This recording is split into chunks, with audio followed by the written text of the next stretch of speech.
ಶಿವಮೊಗ್ಗ ಹೊಸನಗರ ತಾಲೂಕಿನ ಹೊಸಕೊಪ್ಪ ಗ್ರಾಮದ ಪಟ್ಟಕೊಪ್ಪ ಸೇತುವೆ ಹತ್ತಿರದ ಶರಾವತಿ ಹಿನ್ನೀರಿನ ಪ್ರದೇಶದಲ್ಲಿ ಹಸುವಿನ ಕರುವನ್ನು ಕೊಂದು ಪರಾರಿಯಾಗಿದ್ದ ಪ್ರಕರಣದ 4 ಆರೋಪಿಗಳನ್ನು ಹೊಸನಗರ ಪೊಲೀಸರು ಬಂಧಿಸಿದ್ದಾರೆ.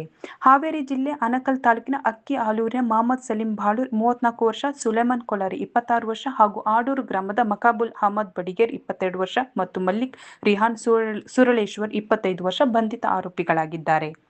ಶರಾವತಿ ಹಿನ್ನೀರು ಪ್ರದೇಶದಲ್ಲಿ ಹಸುವಿನ ಕರುವನ್ನು ಕೊಂದಿರುವುದನ್ನು ಗಮನಿಸಿ ಹೊಸನಗರ ಪೊಲೀಸ್ ಠಾಣೆಯ ಸಿಬ್ಬಂದಿ ಗೋಪಾಲಕೃಷ್ಣ ಅವರು ದೂರು ನೀಡಿದ್ದರು.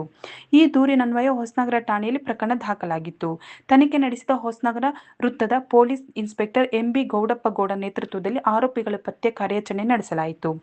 ಹೊಸನಗರ ಠಾಣೆಯ ಪಿಎಸ್ಐ ಶಂಕರ್ ಗೌಡ ಪಾಟೀಲ್, ರಿಪ್ಪನ್ಪೇಟೆ ಠಾಣೆಯ ಪಿಎಸ್ಐ ರಾಜು ರೆಡ್ಡಿ, ನಗರ ಠಾಣೆಯ ಪಿಎಸ್ಐ ಶಿವಾನಂದ್ ವೈಕಿ ಹಾಗೂ ಸಿಬ್ಬಂದಿ ಕಿರಣ್ ಕುಮಾರ್, ಡಿವೈ ಶಿವಕುಮಾರ್ ನಾಯಕ್, ಮಾಯವ್ಯ ಗೋಕಾಕಿ, ರವಿಚಂದ್ರ, ಸುನೀಲ್, ಗೋಪಾಲಕೃಷ್ಣ ಮತ್ತು ಶಿವಮೊಗ್ಗದ ಎಎನ್ಸಿ ವಿಭಾಗದ ಗುರುರಾಜ್ ಹಾಗೂ ಇಂದ್ರೇಶ್ ಅವರು ಪಾಲ್ಗೊಂಡಿದ್ದರು.